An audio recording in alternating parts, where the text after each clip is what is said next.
Hi hello friends, എല്ലാ കൂട്ടുകാർക്കും മൗനരാഗം സീരിയലിലെ നാളെ നടക്കാവുന്ന ഒരു അടിപൊളി പ്രൊമോ റിവ്യൂലേക്ക് തന്നെ സ്വാഗതം കേട്ടോ. ചാനൽ ആദ്യമായിട്ടാ കാണുന്നെങ്കിൽ ഒന്ന് സബ്സ്ക്രൈബ് ചെയ്ത് ലൈക്ക് ചെയ്ത് സപ്പോർട്ട് ചെയ്യണേ. അങ്ങനെ ഗംഗ ഭയങ്കര സന്തോഷത്തിലാണ്. അവളുടെ അഹങ്കാരം അങ്ങോട്ട് ഒടിഞ്ഞല്ലോ. ഇപ്പൊ ദിലീപിന്റെ വീട് മരണ വീടിനേക്കാളും വലിയ മരണ വീടായിരിക്കുക കാർത്തികയുടെ വീട്. അവളും അവളുടെ അമ്മ ഇപ്പൊ ഏങ്ങലടിച്ച് കരയുന്നുണ്ടാവും. ഇനിയിപ്പൊ അവളെ കെട്ടാൻ ആര് വരാനാ? അവള് കല്യാണം കഴിക്കാനും പോകുന്നില്ല.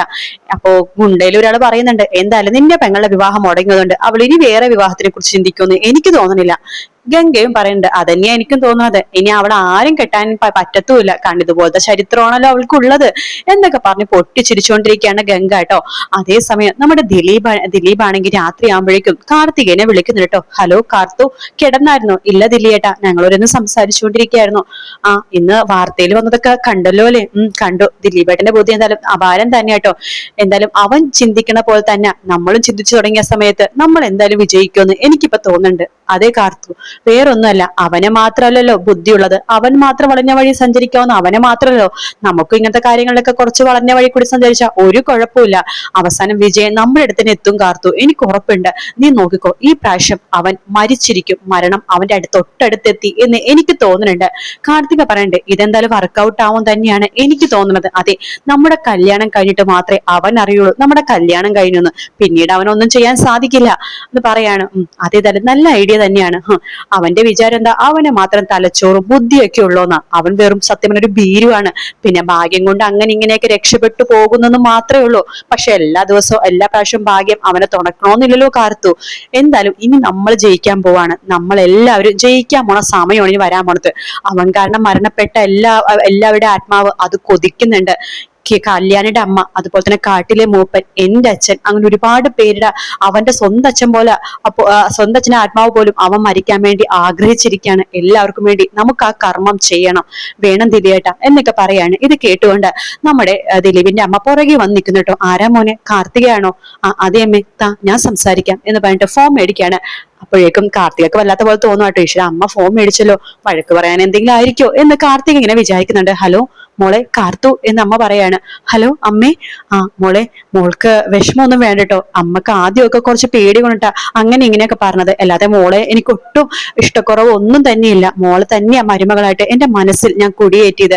പിന്നെ പെട്ടെന്നായിരുന്നല്ലോ ദിലീപിന്റെ അച്ഛന്റെ മരണം. അത് തളർത്തിയോണ്ടാ മോളെ ആകെ ഒരു പേടി തോന്നിയത്. ഇവരെന്തിനും സംഭവിക്കുന്ന ടെൻഷനായിരുന്നു എനിക്ക്. ഇപ്പൊ മോള് അതുപോലെ തന്നെ ദിലീപൊക്കെ പറഞ്ഞ പോലെ എനിക്കും ഭയങ്കര ധൈര്യമാണ്. അങ്ങനെ ഒരാൾ മാത്രം ജയിച്ചാൽ പോരല്ലോ മോളെ, നമുക്കും ജയിക്കണ്ടേ. ദിലീപിന്റെ അച്ഛൻ സ്വപ്നത്തിൽ എന്നോട് വന്ന് പറയുന്നുണ്ട്, നിന്റെ വിവാഹം നടക്കണം, നീ മരുമകളായിട്ട് ഈ വീട്ടിൽ കയറണം, അവന്റെ മരണം ഉടനെ ഉണ്ടാവുമെന്ന് അദ്ദേഹം എന്റെ അടുത്ത് വന്ന് പറയുന്ന പോലെ എനിക്കും തോന്നുന്നുണ്ട്. അതുകൊണ്ട് മോള് തന്നെ ഈ വീടിന്റെ മരുമകളായി വരണം. അദ്ദേഹത്തിന്റെ ആത്മാവ് അത് ഒരുപാട് ആഗ്രഹിക്കുന്നുണ്ട്. അദ്ദേഹത്തിന് മോളെ ഭയങ്കര ഇഷ്ടമായിരുന്നു എന്നൊക്കെ പറയാണ്. അത് കേൾക്കുമ്പോൾ കാർത്തികക്ക് ഭയങ്കര സന്തോഷമാവട്ടെ. അമ്മയുടെ വായിന്ന് ഇങ്ങനെ കേട്ട് എനിക്ക് ഭയങ്കര സന്തോഷമുണ്ട് അമ്മേ. എനിക്ക് വല്ലാത്ത വിഷമവും ബുദ്ധിമുട്ടൊക്കെ ആയിരുന്നു അമ്മ എന്നോട് മിണ്ടാത്തതുകൊണ്ട്. ഇപ്പൊ എനിക്ക് ഭയങ്കര സന്തോഷമായി എന്നൊക്കെ കാർത്തിക പറയണേ. ശരി മോളെ, മോള് കഴിച്ചോ? കഴിച്ചു അമ്മേ. അമ്മ കഴിച്ചോ? കഴിച്ചു. എല്ലാരും സുഖമായിട്ടിരിക്കുന്നോ? കുഴപ്പമൊന്നുമില്ലമ്മേ. ഗംഗ പുറത്തല്ലേ, അവന് കാരണം ഓരോരുത്തർ വിഷമിച്ചുകൊണ്ടിരിക്കുകയല്ലേ, അതിന്റെ കുറച്ച് ബുദ്ധിമുട്ടുണ്ട്. പിന്നെ കാട്ടിലെ മൂപ്പനില്ലേ, അവരുടെ മോളും അതുപോലെ തന്നെ മരുമോനൊക്കെ ഇവിടെ ഉണ്ട്. അവരുടെ അമ്മ നാളെ മറ്റന്നാൾ ഇവിടെ വരുമെന്നാ പറഞ്ഞത്. ആണോ? എല്ലാരും കാണാൻ വേണ്ടി ഞങ്ങൾ അങ്ങോട്ട് വരാം മോളെ. എന്നാൽ ഇപ്പൊ വേണ്ട അമ്മേ, കാരണം ഇപ്പൊ വിവാഹം മുടങ്ങിയെന്നൊക്കെ പറഞ്ഞിട്ടല്ലേ മീഡിയകളൊക്കെ പരത്തിയിരിക്കണത്.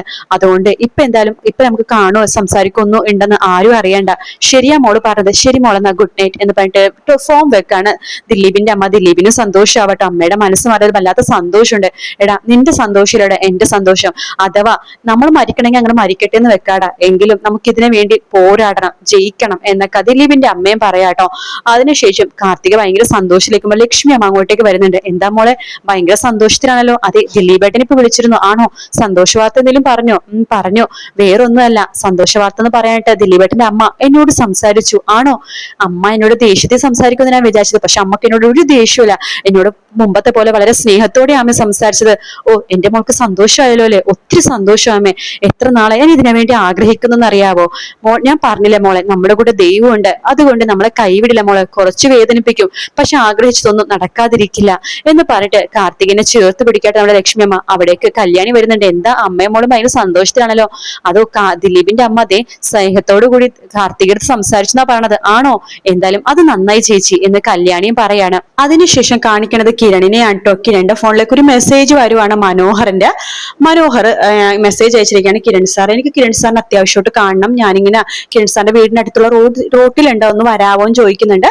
ഞാൻ വരാമെന്ന് പറഞ്ഞിട്ട് കിരൺ തിരിച്ച് മെസ്സേജ് അയക്കുന്നുണ്ട്. അപ്പോ കല്യാണി മനോഹർ പുറത്തെന്തോ ഉണ്ട്, ഞാൻ പോയി കണ്ടിട്ട് വരട്ടെ. ശരി കിരണേട്ടാ എന്ന് പറയാണ്. അങ്ങനെ കിരൺ മനോഹറിന്റെ അടുത്തേക്ക് പോകുമ്പോഴേക്കും മനോഹർ കിരണിന്റെ കയ്യിലേക്ക് ഒരു കവർ എടുക്കാണ്. സാറേ, ഇത് കുറച്ച് കുട്ടിയുടുപ്പാ, ഒരു 2 എണ്ണേ ഉള്ളൂ, വലിയൊരു പൈസയുടെ ഒന്നും അല്ല. ഇതെന്റെ മോൾക്കൊന്ന് കൊടുക്കണം. നാളെ കഴിഞ്ഞ് ഞാൻ തിരിച്ച് ജയിലിലേക്ക് പോവാണ്. ഇനി മോളെ കാണാൻ പറ്റില്ലല്ലോ, അതുകൊണ്ട് ആഗ്രഹം കൊണ്ട് മേടിച്ചാണ്. ഈ ഡ്രസ്സ് മോൾക്ക് കൊടുക്കണം. പിന്നെ ഈ ഡ്രസ്സ് ഇട്ടിട്ടൊരു ഫോട്ടോ സാറ് എനിക്ക് കാണിച്ചു തന്നാ മതി എന്ന് പറയാണ്. ശരിയടാ, ഞാൻ കൊടുത്തോളാം, നീ വിഷമിക്കൊന്നും വേണ്ട. നിനക്ക് അടുത്ത പരോള് കിട്ടുമ്പോഴേക്കും സരുവിന്റെ മനസ്സ് മാറട്ടെ എന്ന് ഞാൻ പ്രാർത്ഥിക്കാം എന്നൊക്കെ കിരൺ പറയാട്ടോ. അതിനുശേഷം മനോഹർ അവിടുന്ന് പോകാൻ പോകുമ്പോഴേക്കും ആ കാഴ്ച സരിയു കാണുന്നുണ്ട് കേട്ടോ. സരിയു നോക്കുമ്പോഴേക്കും കിരണും മനോഹർ മീനും സംസാരിച്ചുകൊണ്ടിരിക്കുന്നുണ്ട്. കിരണിന്റെ കയ്യിൽ ഒരു കവർ ഒക്കെ ഉണ്ട് കേട്ടോ. അപ്പൊ സരിയുവിനെ കാര്യം മനസ്സിലായി. മനോഹർ എന്തോ കിരണിന്റെ കയ്യിൽ കൊടുത്തതാണെന്ന്. അതിനുശേഷം സരിയു ഒന്നറിയാത്ത പോലെ അപ്പുറത്തേക്ക് പോവുകയാണ്. കിരൺ തിരിച്ച് പോണത് രൂപയുടെ വീട്ടിലേക്കാട്ടോ. അവിടെ നമ്മുടെ ഷാരിയും കുഞ്ഞൊക്കെ ഉണ്ടല്ലോ. അപ്പോ ഷാരി, അപ്പൊ ബെല്ലടിക്കുമ്പോ വാതിൽ തുറക്കണ ഷാരിയാണ്. കിരൺ മോനെ വാ, അകത്തേക്ക് വന്ന് പറഞ്ഞ് വിളിക്കാണ്. അമ്മയും അച്ഛനും വന്നില്ലേ? ഇല്ല, ഇന്ന് ഡിസ്ചാർജ് ആവുമെന്ന് പറഞ്ഞായിരുന്നു, ഇതുവരെ എത്തിയിട്ടില്ല മോനെ. അത് കുഞ്ഞിനെ കുറിച്ച് കുട്ടിയുടുപ്പാണ്. അയ്യോ, കുഞ്ഞ് എത്ര ഉടുപ്പാ മോനെ എന്ന് പറയാണ്. അതൊന്നും സാരില്ല, ഈ പ്രായത്തിലല്ലേ ഇങ്ങനത്തെ ഡ്രസ്സൊക്കെ ഇടാൻ പറ്റുള്ളൂ. ഒരു പ്രായമായി കഴിഞ്ഞാൽ അവർക്ക് ഇഷ്ടമുള്ള ഡ്രസ്സല്ലേ ഇടുള്ളൂ ആന്റി. അത് മോൻ പറഞ്ഞ ശരിയാ. എങ്ങനെയുണ്ട് മോനെ വീട്ടിലെ അവസ്ഥയൊക്കെ? എന്ത് പറയാനാ, കല്യാണം മുടങ്ങിയല്ലേ? മുടങ്ങി, എന്ത് പറയാനാ ആന്റി, അതങ്ങനെയൊക്കെ. സാരില്ല മോനെ, കാർത്തികയുടെ നല്ല സ്വഭാവമല്ലേ, കാർത്തിക് നല്ലൊരു പയ്യൻ കിട്ടും എന്നൊക്കെ പറയാണ്. എന്തായാലും ഗംഗപ്രസാദ് ജീവനോട് വളർത്തുന്ന കാലം ആ കുട്ടിയുടെ വിവാഹം നടക്കില്ല. അവൻ മരിച്ചാലേ സമാധാനം ഉണ്ടാവുള്ളൂ. എന്നാലും ഇങ്ങനെയുണ്ടൊരു ജന്മം, മോന്റെ കയ്യിൽ നിന്ന് പോലും എത്രാമത്തെ പ്രാവശ്യം അവൻ രക്ഷപ്പെട്ടത്, വിശ്വസിക്കാൻ തന്നെ പറ്റുന്നില്ല. ഇങ്ങനത്തെ കുറെ ജന്മങ്ങളുണ്ട്. ജയിലിൽ കിടക്കുന്നുണ്ടല്ലോ പുറത്തിറങ്ങിയ മനോഹർ, അവനും എത്ര പെണ്ണുങ്ങളൊക്കെ എന്നിട്ട് പറ്റിച്ച് അങ്ങനെ നടന്നത്. ഒരാൾക്ക് ഇത്രയും പെണ്ണുങ്ങളൊക്കെ പറ്റിച്ച് നടക്കാൻ പറ്റുമോ? അത് അങ്ങനത്തെ ഒരു ജന്മം, ഇത് ഇങ്ങനത്തെ ഒരു ജന്മം. മനോഹറും ഗംഗയൊക്കെ ഒറ്റ കെട്ടിനെ കേട്ടാ മോനെ. പിന്നെ മനോഹർ ആളെ കൊല്ലില്ലെന്നേ ഉള്ളൂ, പക്ഷെ മനസ്സ് കൊന്നെടുത്തിട്ട് അവൻ പോകുന്നത്. ആദ്യം എന്താണ് കുഞ്ഞിനെ എന്ന് പറഞ്ഞിട്ട് കിരൺ കുഞ്ഞിനെ വാങ്ങിക്കാണ്, കളിപ്പിച്ചുകൊണ്ടിരിക്കുകയാണ്. അവിടേക്ക് സരിയു വരുന്നുണ്ട്. നീ എപ്പോ വന്നു? ഞാൻ ഇപ്പൊ വന്നേ ഉള്ളൂ.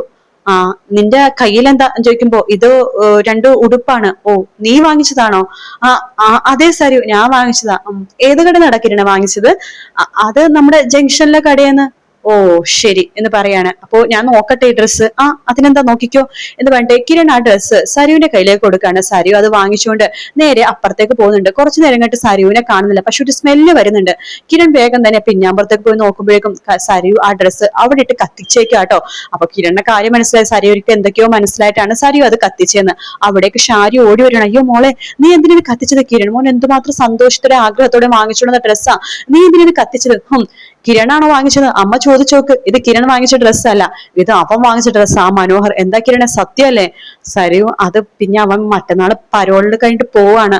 അപ്പൊ കുഞ്ഞിനെ ഡ്രസ്സ് കൊടുക്കാമെന്ന് ചോദിച്ചപ്പോ ഞാൻ വെറുതെ കിരണോട് ഞാൻ പലവട്ടം പറഞ്ഞിട്ടുണ്ട്, ഈ കാര്യത്തിന് എനിക്ക് കിരണിനും കല്യാണിനും വല്ലാത്ത ദേഷ്യമാണ്. നിങ്ങൾ എന്ത് എന്റെ മാനസികാവസ്ഥ മനസ്സിലാക്കാത്തത്? നിങ്ങളെപ്പോലെ നിങ്ങൾ എല്ലാവരുടെ ആ ദുഃഖവും എല്ലാം മനസ്സിലാക്കും, എന്റെ മാനസികാവസ്ഥ മാത്രം മനസ്സിലാക്കാൻ ഇവിടെ ആരുമില്ല എന്നൊക്കെ പറഞ്ഞ് സരു പൊട്ടിത്തെറിച്ചുകൊണ്ട് അകത്തേക്ക് പോവാട്ടോ. പക്ഷെ ആര് വേണ്ടായിരുന്നു മോനെ, അത് വേണ്ടായിരുന്നു എന്ന് പറഞ്ഞിട്ട് ഷാരി അകത്തേക്ക് പോവാണ്. കിരൺ ആണെങ്കിൽ പ്രാന്ത് പിടിക്കാട്ടോ. വീഡിയോ ഇഷ്ടപ്പെടുകയാണെങ്കിൽ ലൈക്ക് ചെയ്യാനും സബ്സ്ക്രൈബ് ചെയ്യാനും കമന്റ് ചെയ്യാനും മറക്കല്ലേ കേട്ടോ. മറ്റൊരു വീഡിയോ ആയിട്ട് കാണാം friends. Take care, bye bye.